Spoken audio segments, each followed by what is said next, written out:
Hello student, welcome to commerce मेरी जान। Student, मेरा नाम है जेपी गर्ग और आपको पता होगा कि हमारे एक फ्री कोर्स चल रहा है सीएमजे का एमसीक्यू खजाना। नहीं पता है तो एक बार 1 मिनट आप सुन लीजिए और पता है तो आप स्किप कर सकते हैं। तो पहली बात तो ये हमारा 100% फ्री कोर्स है। इसके लिए आपको 1 रुपए भी पे करने की जरूरत नहीं है। इस कोर्स में हम आपको डेली फ्री क्विज प्रोवाइड कराते हैं। इसके अंदर 10, 15, 20 क्वेश्चन रहेंगे। आपके सभी कॉमर्स रिलेटेड, वैकेंसी से रिलेटेड क्वेश्चन रहेंगे, किसी भी सब्जेक्ट के हो सकते हैं। और डेली क्विज होती है मंडे टू सैटरडे। जो क्विज है वो हिंदी इंग्लिश दोनों में रहेगी। डेली फ्री लाइव क्लास आपको मिलेगी। अभी वैसे आप रिकॉर्डेड वीडियो देख रहे हैं, लेकिन 1-2 दिन में हम इसको लाइव क्लास में कन्वर्ट कर देंगे।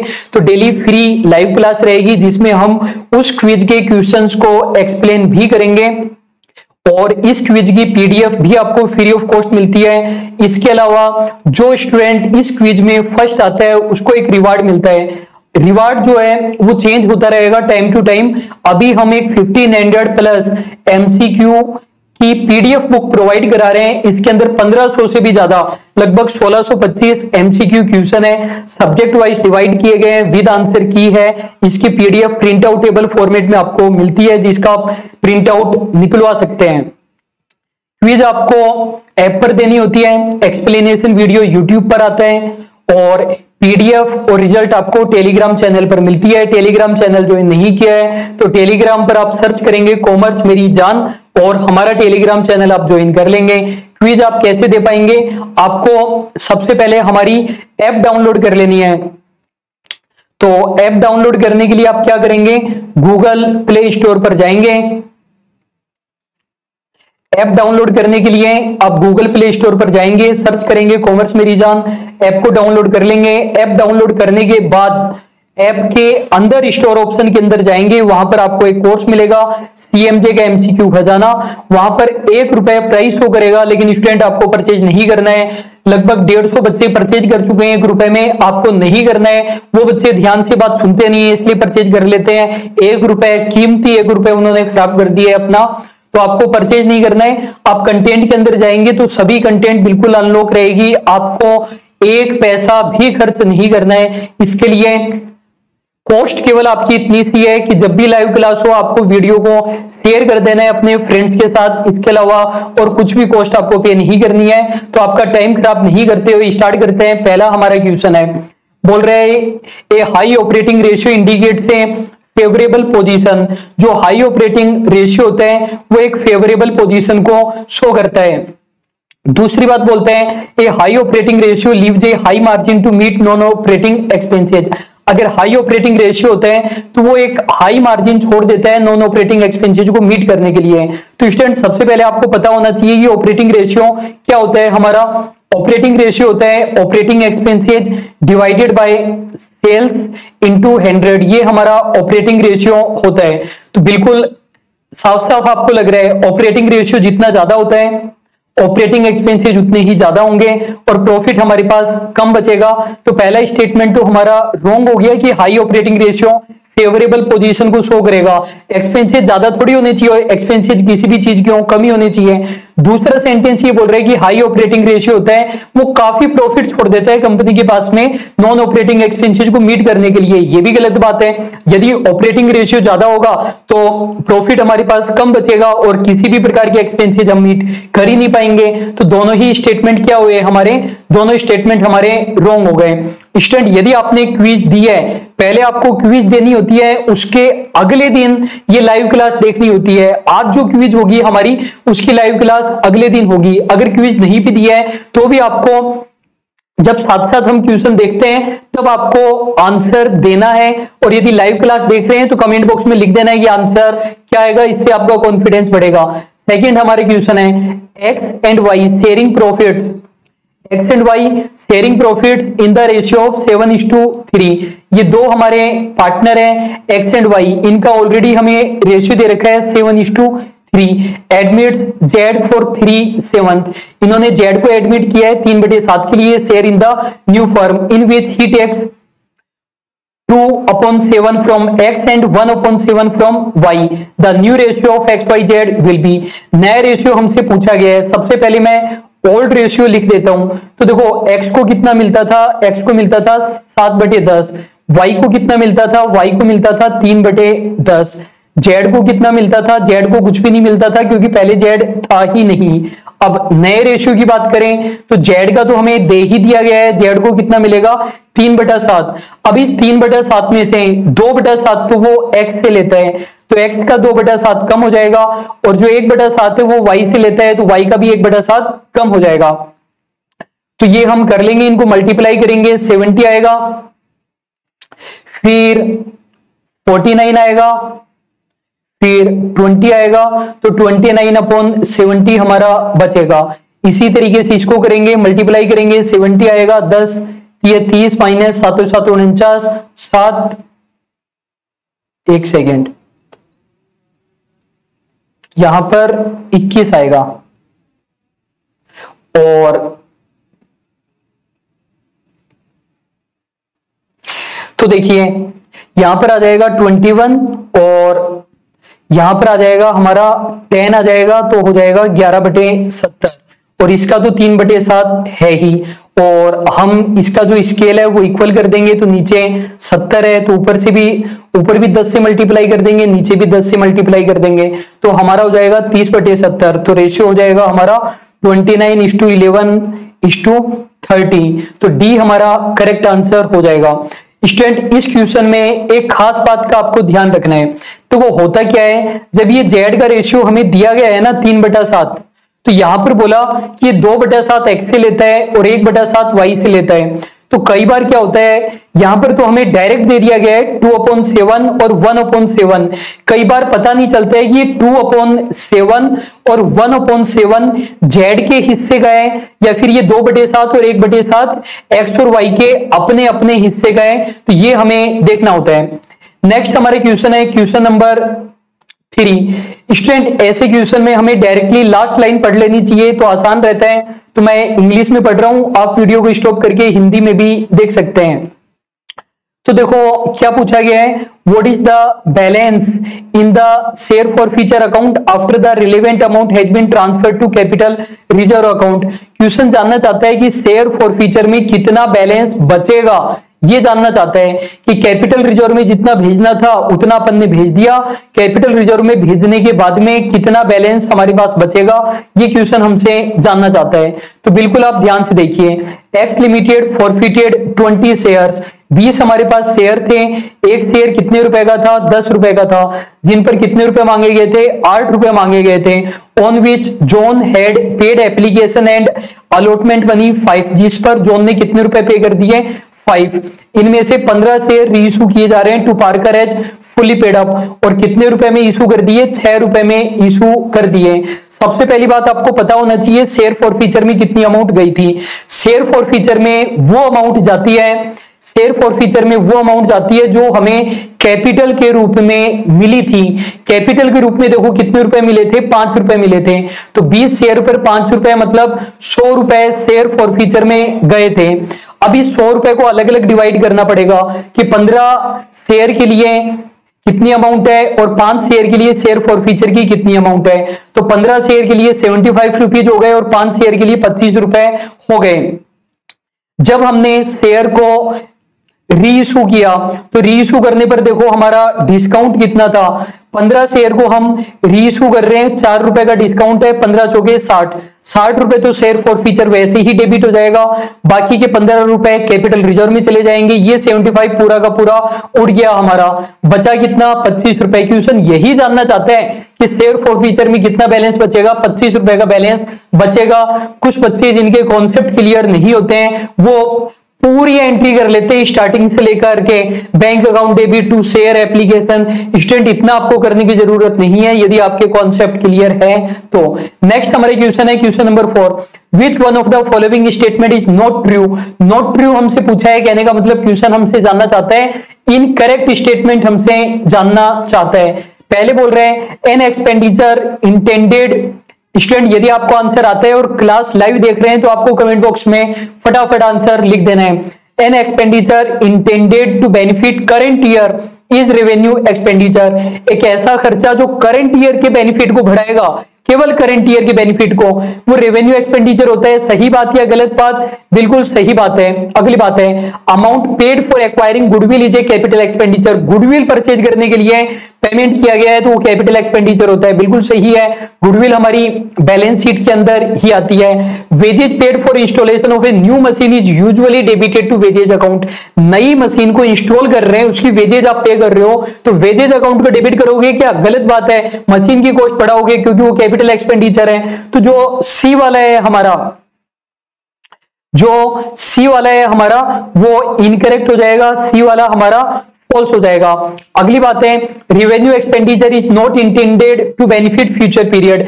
ये भी सही बात है, रेवेन्यू एक्सपेंडिचर का बेनिफिट फ्यूचर पीरियड में थोड़ी मिलता है, करंट पीरियड में मिलता है। फॉल्स हमसे पूछा था, सी हमारा करेक्ट आंसर हो जाएगा। नेक्स्ट हमारे क्वेश्चन है question number 5, which one of the following is not an example of financing activity with reference to CFS.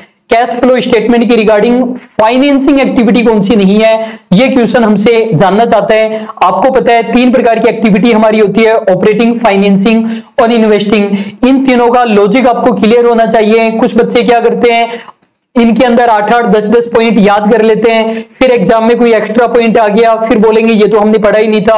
आपको वो एग्जाम्पल याद नहीं करने हैं, कॉन्सेप्ट समझने हैं। ऑपरेटिंग एक्टिविटी वो होती है जो हमारे मेन बिजनेस से रिलेटेड होती है। जैसे हमारा कोचिंग इंस्टीट्यूट है तो मेन एक्टिविटी कौन सी होगी? आप लोगों से फीस लेना, नोट्स बेचना, ये हमारी मेन एक्टिविटी हो गई। इनको छोड़कर जितनी भी एक्टिविटी है वो ऑपरेटिंग एक्टिविटी नहीं होती है। फाइनेंसिंग एक्टिविटी किस बात से रिलेटेड होती है? पैसे लेने से रिलेटेड होती है, पैसे कलेक्ट करने से रिलेटेड होती है हमारी फाइनेंसिंग एक्टिविटी। और जो इन्वेस्टिंग एक्टिविटी है वो पैसे लगाने से रिलेटेड होती है। पैसा लेना अलग चीज है और पैसा लगाना अलग चीज है। तो क्वेश्चन जानना चाहते हैं कि इनमें से फाइनेंशियल एक्टिविटी कौन सी नहीं है, पैसे लेने से रिलेटेड नहीं होनी चाहिए। रीपेमेंट ऑफ बैंक लोन, तो ये तो हमारी फाइनेंसिंग से ही रिलेटेड है, जो पैसा लिया था वही तो वापस चुका रहे हैं। Interest on debenture dividend paid, debenture हमने इशू किए थे, क्यों इशू किए थे? क्योंकि पैसा कलेक्ट किया था, तो ये भी फाइनेंसिंग एक्टिविटी हो जाएगी। Cash proceed from public deposit, public deposit क्या होती है? जैसे आप बैंक में एफडी कराते हैं क्योंकि आपको इंटरेस्ट चाहिए होता है, वैसे ही आप पैसा कंपनी के पास जमा करवा सकते हैं। अनसिक्योर्ड होती है, डिबेंचर से शॉर्ट टाइम के लिए होती है, डिबेंचर से ज्यादा रिस्क होती है। सेम एफडी के जैसे ही कॉन्सेप्ट होता है। तो कंपनी के पॉइंट ऑफ व्यू से सोचे, इसमें भी कंपनी ने पैसा कलेक्ट किया है, ये भी हमारी फाइनेंसिंग एक्टिविटी हो जाएगी। Sale of fixed asset, fixed asset में आपने पैसा लगाया था उनको आपने बेच दिया, ये इन्वेस्टिंग एक्टिविटी है, तो ये हमारी फाइनेंसिंग एक्टिविटी नहीं है। डी हमारा करेक्ट आंसर हो जाएगा। नेक्स्ट हमारा क्वेश्चन है क्वेश्चन नंबर 6। ऑप्शन आपने देखे लिए हैं कि इस प्रकार के ऑप्शन दे रखे हैं कि दोनों करेक्ट है, दोनों फॉल्स है, एक करेक्ट है एक फॉल्स है, या फिर वो करेक्ट एक्सप्लेन करता है नहीं करता है। इस प्रकार के ये हमारे ऑप्शन है। इस प्रकार के क्वेश्चन में पूरा हमें पता होना चाहिए लॉजिक, तभी हम कर सकते हैं, वरना ऐसे क्वेश्चन नहीं कर सकते हैं। Personal transaction of the owners of the business are not recorded in the books. जो ओनर के पर्सनल ट्रांजेक्शन होते हैं वो बुक्स में रिकॉर्ड नहीं किए जाते हैं। सही बात है या गलत बात है? बिल्कुल करेक्ट बात है, बिल्कुल करेक्ट बात है। जो पर्सनल ट्रांजैक्शन होंगे वो थोड़ी रिकॉर्ड होंगे। आप बोलोगे सर ड्रॉविंग्स रिकॉर्ड तो करते हैं, भाई ड्रॉविंग्स तब रिकॉर्ड किया जाता है जब पर्सनल ट्रांजैक्शन का पेमेंट बिजनेस से किया जाता है। यदि पर्सनल ट्रांजैक्शन और बिजनेस से पेमेंट भी नहीं कर रहे हैं तब थोड़ी रिकॉर्ड करेंगे, तो पर्सनल ट्रांजैक्शन को रिकॉर्ड नहीं करते हैं। फिर ये रीजन बता रहे हैं, according to the business entity concept each business enterprise is considered as an accounting unit separate from the owners. ये बोल रहे हैं कि इसका रीजन ये होता है कि जो एवरी बिजनेस यूनिट होती है उसे बिजनेस से अलग माना जाता है, बिजनेस अलग है बिजनेसमैन अलग है। तो बिल्कुल करेक्ट बात है, दोनों ही करेक्ट बात है, क्योंकि हम जो अकाउंटिंग कर रहे हैं ना वो बिजनेस के लिए कर रहे हैं, न कि बिजनेसमैन के लिए। तो बिजनेसमैन के ट्रांजेक्शन को हम क्यों रिकॉर्ड करेंगे? हमें तो बिजनेस से मतलब है, तो केवल बिजनेस के ही ट्रांजेक्शन को रिकॉर्ड किया जाता है। नेक्स्ट हमारे क्वेश्चन है which of the following are the motives of the merger. Merger का मोटिव क्या होता है ये क्वेश्चन हमसे जानना चाहता है। मर्जर का मतलब आप समझते ही हो, दो चीजें होती है, एक होता है मर्जर एक होता है डीमर्जर। मर्जर का मतलब होता है शादी, दो से एक हो जाना, और डीमर्जर का मतलब होता है तलाक, एक से दो हो जाना। तो मर्जर करते हैं लोग, जैसे डिज्नी ने हॉट स्टार के साथ मर्जर किया, ओनली कॉमर्स ने कॉमर्स मेरी जान के साथ मर्जर किया। तो मर्जर का क्या बेनिफिट होता है क्या मोटिव होता है, ये क्वेश्चन हमसे जानना चाहता है। To gain the economies of scale, economies of scale को गेन करने के लिए, बिल्कुल सही बात है। इकोनॉमीज ऑफ स्केल का क्या मतलब होता है स्टूडेंट, उससे पहले एक छोटी सी एडवाइस मैं आपको देता हूं। देखो बच्चे क्या करते हैं, हजारों एमसीक्यूज कर लेते हैं। स्टूडेंट आपका एमसीक्यूज करने का तरीका करेक्ट होना चाहिए। मैं आपसे ये नहीं कहता कि आप 4000 एमसीक्यू करके जाओ, आप 4000 के बजाय चाहे 400 एमसीक्यू करके जाओ, लेकिन उनको सही तरीके से करके जाओ। ये नहीं कि इन 4 में से आंसर क्या आएगा, उस एक एक कॉन्सेप्ट का मीनिंग हमें पता होना चाहिए। अगर मीनिंग नहीं पता है तो करने का कोई फायदा नहीं है। चाहे एक एमसीक्यू में 10 मिनट लग जाए, एक एक ऑप्शन का आपको मीनिंग पता होना चाहिए। फिर 400 एमसीक्यू से भी 4000 एमसीक्यू का इंपैक्ट आ जाएगा। तो इस तरीके से आपको एमसीक्यू करने होते हैं। तो देखो इकोनॉमीज ऑफ स्केल का मतलब क्या होता है। इकोनॉमीज ऑफ स्केल देखो आप लोगों ने उसमें इकोनॉमिक्स में पढ़ा होगा, 2 प्रकार के प्रोडक्शन के लॉ होते थे, law of variable proportion, law of return to the scale. जो law of return to the scale होता है उसका रीजन रिटर्न ऑफ इकोनॉमीज होता है। रिटर्न्स ऑफ इकोनॉमीज क्या होता है, जब बड़े लेवल पर काम होता है ना तो हमारा काम सस्ता होता है। बड़े लेवल पर काम होगा तो काम सस्ता ही होगा ना। एक तो मान लो कि छोटा इंस्टीट्यूट है, इंस्टीट्यूट के अंदर 100 स्टूडेंट है। अब अगर टीवी पर ऐड देंगे तो पर स्टूडेंट कॉस्ट बहुत ज्यादा आएगी, और इंस्टीट्यूट के अंदर 10,000 बच्चे हैं तब टीवी में ऐड देंगे तो पर स्टूडेंट कॉस्ट हमारी कम आएगी। बड़े लेवल पर काम करते हैं तो कम कॉस्ट में हमारा काम हो जाता है। तो ये बोल रहे हैं, तो मर्जर करेंगे, 2 बिजनेस मिल गए तो बड़े लेवल पर काम होगा तो सस्ता काम हो जाएगा ना, कॉस्ट कम आएगी, ज्यादा बेनिफिट होगा। तो सही बात है। तो यूटिलाइज रिसोर्सेज, ये भी सही बात है। मान लो कि 2 इंस्टीट्यूट है, पहले इंस्टीट्यूट के पास बहुत बड़ी बिल्डिंग है जिसके अंदर 5000 बच्चे बैठ सकते हैं, लेकिन उसके पास अभी 500 ही बच्चे हैं। दूसरा इंस्टीट्यूट है, उसके पास भी बहुत बड़ी बिल्डिंग है, 5000 बच्चे बैठ सकते हैं, लेकिन अभी 500 ही बच्चे बैठे हैं। अब 5000 में से 500 बच्चे बैठे हैं, मतलब 10% ही कैपेसिटी का यूटिलाइज हो रहा है। दोनों इंस्टीट्यूट मिल जाएंगे तो 20% कैपेसिटी यूटिलाइज हो पाएगी। तीसरी बात है टू ब्रेक द मोनोपोली। देखो मर्जर करने से मोनोपोली क्रिएट होती है, नहीं कि मोनोपोली ब्रेक होती है। मान लो कि बीएसएनएल, एयरटेल और जियो तीनों मिल जाते हैं तो फिर मोनोपोली क्रिएट होगी। इन तीनों का मर्जर हो जाने से मोनोपोली टूटेगी, तीनों के मिल जाने से मोनोपोली क्रिएट होगी, फिर उनकी जो इच्छा होगी वो करेंगे। अभी भी वैसे वो वही करते हैं, तो मोनोपोली क्रिएट होगी उससे। तो to reduce the tax liability, ये बात भी सही है। देखो मिल जाएंगे तो खर्चा कम आएगा, प्रॉफिट हमारा ज्यादा होगा। अब आप ये मत बोलना कि प्रॉफिट ज्यादा होगा तो टैक्स ज्यादा लगेगा। आप यदि मर्जर करेंगे ना तो हमारा टैक्स कम लगेगा। इस चीज को आप बिल्कुल ध्यान से समझोगे तो आपको समझ में आ जाएगा। मर्जर करने से इससे हमें बेनिफिट ही होता है, कोई लॉस नहीं होता है। पहले अलग अलग कंपनी पर टैक्स लग रहा था, अब एक ही कंपनी पर टैक्स लगेगा। टैक्स प्लानिंग हम ज्यादा अच्छे तरीके से कर पाएंगे। तो एबीडी हमारा करेक्ट आंसर है, सी हमारा करेक्ट नहीं है। नेक्स्ट है हमारा match the items of list 1 with those of list second. List 1 को लिस्ट सेकंड से हमें मिलाना है और इस तरीके से हमें ऑप्शन दे रखे हैं। तो स्टूडेंट ये तो देखो बिल्कुल आपको आसानी से आता है। AS6 हमारा डेप्रीसिएशन का, AS3 हमारा कैश फ्लो स्टेटमेंट का, AS10 फिक्स्ड एसेट का, AS21 कंसोलिडेटेड स्टेटमेंट का। तो 3 4 2 1 हमारा करेक्ट आंसर हो जाएगा।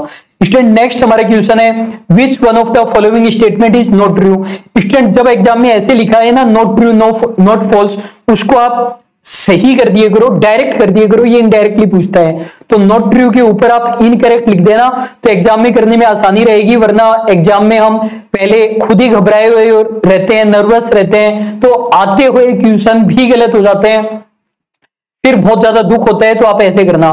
तो इनकरेक्ट हमसे पूछ रहा है, पहले बोल रहे हैं when there is one liquidation and one formation it is known as external construction। जब एक लिक्विडेशन हो रहा है, एक कंपनी बंद हो रही है, एक कंपनी नहीं बन रही है, तो उसे एक्सटर्नल रिकंस्ट्रक्शन कहते हैं। पहले आप समझिए 2 प्रकार के रिकंस्ट्रक्शन हुआ करते हैं। 2 प्रकार के हमारे रिकंस्ट्रक्शन होते हैं, एक होता है इंटरनल रिकंस्ट्रक्शन, एक होता है एक्सटर्नल रिकंस्ट्रक्शन। इंटरनल रिकंस्ट्रक्शन क्या होता है और एक्सटर्नल रिकंस्ट्रक्शन क्या होता है। इंटरनल देखो जब कोई इंसान है ना बीमार हो जाता है, उसकी तबीयत खराब है, कोई इंसान बीमार हो गया, उसकी तबीयत खराब है, उसने अपना जीवन नरक बना लिया है गलत गतिविधियों के कारण, तो 2 ऑप्शन होते हैं। एक तो होता है वो इंसान ऑपरेशन से सही हो जाए, उसका ऑपरेशन किया जाए, लीवर वीवर किडनी विडनी नहीं लगाई जाए और उसका इलाज हो गया। दूसरा होता है उसका होएगा पुनर्जन्म, उसका शरीर पूरी तरीके से खराब हो चुका है, वो शरीर डिस्पोज हो जाएगा और नया शरीर उसे भगवान प्रदान करेगा, फिर उसका जो सॉफ्टवेयर है, आत्मा है, उससे उसका पुनर्जन्म होगा। ऐसे ही बिजनेस में होता है, जब बिजनेस सिक हो चुका है, बहुत ज्यादा बिजनेस की तबीयत खराब है, एक तो होता है इंटरनल रिकंस्ट्रक्शन, उसी बिजनेस का ऑपरेशन करके उसी को बचा लेंगे, और एक होता है पुनर्जन्म, उस बिजनेस को बंद करके नया बिजनेस बनाना पड़ेगा। तो ये वाले में बोल रहे हैं कि लिक्विडेशन हो गया और नया बिजनेस आ रहा है, तो ये एक्सटर्नल रिकंस्ट्रक्शन है, ये तो पुनर्जन्म है। अगली बात ये बोल रहे हैं गुडविल और capital reserve arises only when the amalgamation is in the nature of merger. आपको पता है जो अमालगमेशन होता है वो दो प्रकार का होता है, एक होता है मर्जर, एक होता है एक्विजिशन। तो मर्जर के केस में गुडविल और कैपिटल रिजर्व क्रिएट होता है क्या? गलत बात, मर्जर के केस में क्रिएट नहीं होता है, बिजनेस एक्विजिशन के केस में क्रिएट होता है। तीसरी बात, under the pooling of interest method transfer company incorporates asset and liability of the transfer company at the book value. बिल्कुल करेक्ट बात है। अगर पूलिंग ऑफ इंटरेस्ट मेथड है, पूलिंग ऑफ इंटरेस्ट किस में होता है? मर्जर के केस में होता है। तो जो हमारी कंपनी बंद हो रही है उसकी asset and liability book value पर ही रिकॉर्ड की जाती है, सभी एसेट एंड लाइबिलिटी वगैरह को पूरी बैलेंस शीट उठा करके योगी की यो नई कंपनी में आ जाती है।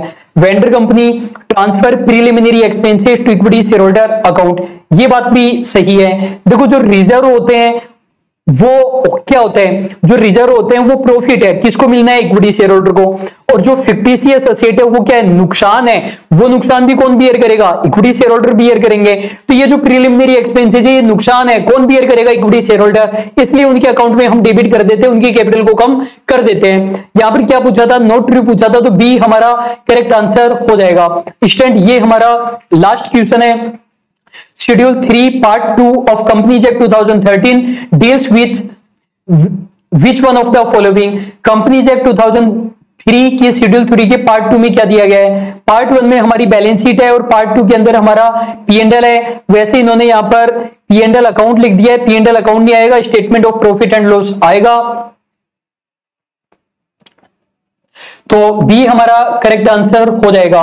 तो स्टूडेंट ये 10 हमारे क्वेश्चन थे। मैंने आपको बताया कि आप लोगों को क्या करना है, ऐप पर जाएंगे, स्टोर के अंदर जाएंगे, कोर्स के अंदर जाएंगे, सीएमजे का एमसीक्यू खजाना कोर्स मिलेगा, ₹1 प्राइस मिलेगी, मत परचेज करना, कंटेंट में जाना, पूरा फ्री एंजॉय करना, क्विज देना डेली होती है, Monday to Saturday, live class अगले दिन यूट्यूब पर 8 बजे, क्विज 9 बजे और लाइव क्लास 8 बजे।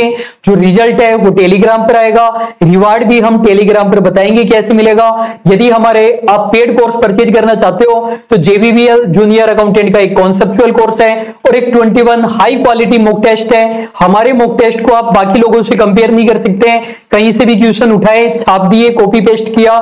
ये जो 21 हाई क्वालिटी मॉक टेस्ट है इसका एक एक क्वेश्चन हमने सेल्फ प्रिपेयर किया है, एक भी क्वेश्चन कहीं से कॉपी नहीं किया है, विद एक्सप्लेनेशन वीडियो एक एक क्वेश्चन हमने एक्सप्लेन किया है। तो स्टूडेंट आज बस इतना ही है। यदि आपको ये वीडियो अच्छा लगा तो लाइक कीजिए, शेयर कीजिए। Thank you so much.